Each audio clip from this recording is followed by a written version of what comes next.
Take a look at this picture. Is it a cat or a dog? For us humans, the answer might seem obvious. I mean, after all, we've seen tons of cats and dogs throughout our lives. But for a machine, the answer is not so simple. See, computers don't see things the same way we do. Instead, they rely on what's called classification algorithms, or step-by-step instructions that help them decide what category something belongs to. These algorithms look at data, find patterns, and then assign labels based on those patterns. In this case, either a cat or a dog. In this video, we'll explore one of these algorithms in action, k-nearest neighbors, otherwise known as KNN. So, how exactly does KNN actually work? Let's say we were to graph some animals using two features, ear shape and tail length, and color code each point based on whether it's a cat or a dog. Each of these points would come from training data, meaning animals we've already seen and labeled correctly. Now, let's say there's a new point we haven't seen before. In order to categorize it, the KNN algorithm compares this new point to those closest around it, known as neighbors. It looks at the labels of these nearest neighbors, in this case, dogs or cats, and assigns the new point to the category that's most common among them. The number of neighbors the algorithm looks at is called the k-value.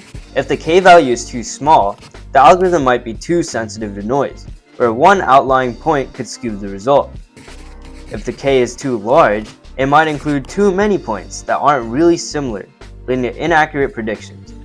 So far, we've looked at just two features, but in the real world, there might be many more features that will be relevant to our problem. The KNN algorithm can handle all of these features at once, which means it works in higher dimensions, like 3D, 4D, or even hundreds of dimensions. Now that we understand how KNN works, let's implement it using Python and scikit-learn. We'll use this cats and dogs dummy dataset by Shlok Pandey. You can download this dataset from the link in the description below. It includes attributes like tail length, weight, and much more. First things first, crack open your favorite IDE or code editor. You'll need to make sure you have scikit-learn and pandas installed, and if not, install it with the command on the screen shown. Now, create a Python file and import the following. Next, we can load our dataset using pandas.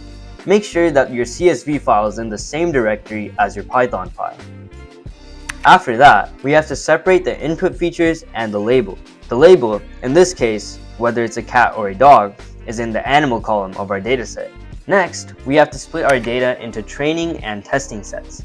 Some of this data will be utilized to train our model, but the rest of it will be used to test the accuracy of our model.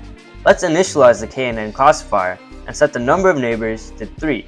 Finally, we can make predictions and print out the accuracy. Nice! Our model just made predictions on our testing data and gave us an accuracy of 80%. This was KNN. Thank you for watching.